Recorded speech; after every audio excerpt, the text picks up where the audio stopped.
Hey, karibu computer graphics. My name is Chia6. Leo tunakwenda kuanza tutorial mpya ambayo tunaenda kutengeneza application. Kuna baadhi ya tutorial ambayo tumeshafanya ambazo ziko kule nyuma. Nitaweka links kwenye description pale.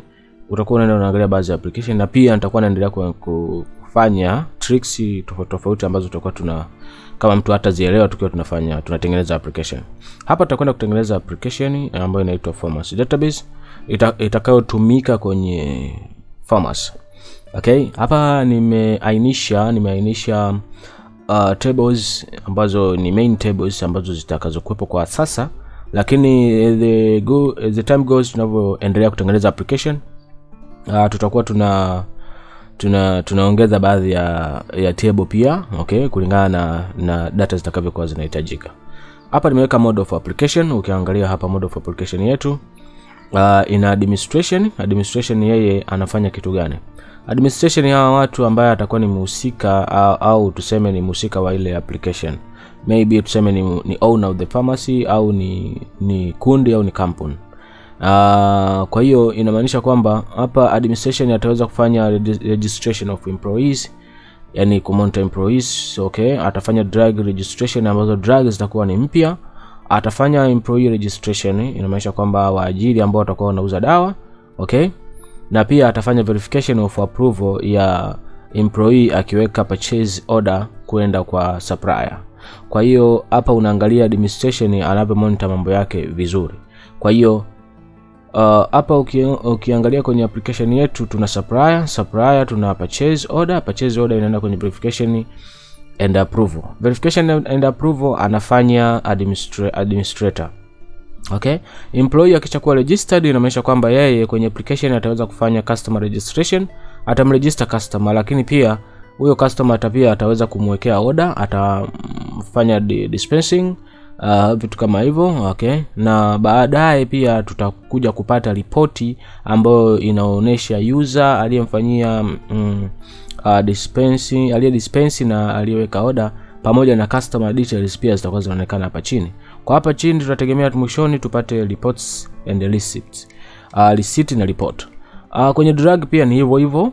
Tutakuwa kuna drug store ambayo drug store pia anaweza ka manage employee kwa sababu tayari drugs registered drugs zinajulikana huku. Kwa hiyo anaweza kana manage employee kwa maana gani? Kwamba atakuwa anatoa more ambazo zinakaribia ku expire, then atakuwa anafanya dispensing sales order, atakuweka sales order. Pia employee registration pia anaweza fanya drug refill kwa sababu approval itakuwa imeshafanyika, na ikishafanyika approval na zinajulikana dawa ni ngapi. Kwa hiyo kufanya mtu ambaye alichaguliwa ku refill drugs anaweza ka refill, au hii inaweza ikarudi pia akarefill administrator, yani inamaanisha. Then hapo tutakuja kupata drug store na purchase details ambazo zinaonyesha nani supplier gani na supply dawa gani na dawa gani imebaki ngapi.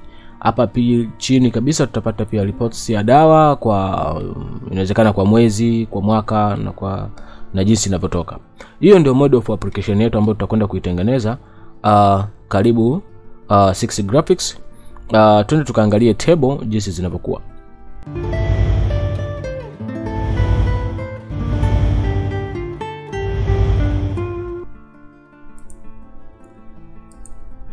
Kwenye table hapa nimekuonesha hapa kuna administration tables, kuna inventory. Inventory ina vitu hivi hapa, okay. Tutakwenda kuviona kwenye tukiwa tunatengeneza tables ambazo ndo lazima tuende database, okay. Database hiyo imeundwa na table, rows na columns. Kwa hiyo hizi ni rows na columns. Kuna drug information, okay, ambapo unakuta kuna drug info ID, description information, dosage form na side effects. Employee table, okay. Hauko limited kwa hivi ndivyo viandika hapa. So wewe unaweza kufanya vitu vyako ambavyo unavyoweza kutokana na reference ambayo nitakuwa nakuonesha hapa. So limited kwa hiki ambacho unachokifanya hapa, alafu na wewe ndio ufanye hicho. Hapo unakuwa umecopy na kupaste, okay. Ukitaka kujifunza lazima ufanye chako, okay. Hapa chini tunakuja kwenye series ambapo tunakuta kuna tables nyingi tu ambazo zinaonyesha series. Kuna sales order, kuna supplier, kuna purchase order, okay. Hapa kuna customers, kuna sales order details ambazo zinakusanya details za sales, kuna purchase order details ambazo zinakusanya details za purchases. Hapa nimeweka hii kama kinani hapa cha kufunga, hapo nimeandika unique keys kumaanisha kwamba hiyo order number na item code zote zinatakiwa ziwe na key. Kama umesoma keys kwenye database, kuna foreign key, composite key na unique key. So kuna aina 3 za key. So hizo keys zinafanya identification of each item kwenye table au kwenye database. Okay, hapa mwishoni tutakuta tuna security tables ambayo itakuwa ina security level. Tutaangalia level of securities kwamba mtu yuko katika level gani, access wapi. Kuna user types, ni nani ambaye ana access hiyo. Okay, hapo kuna user activity, nani amepita wapi, ameenda wapi na amefanya nini. So tunaweza kutoka track user logins au employees wanachokuwa wanakifanya. Inakuwa ni rahisi zaidi kujua makosa yameanzia wapi.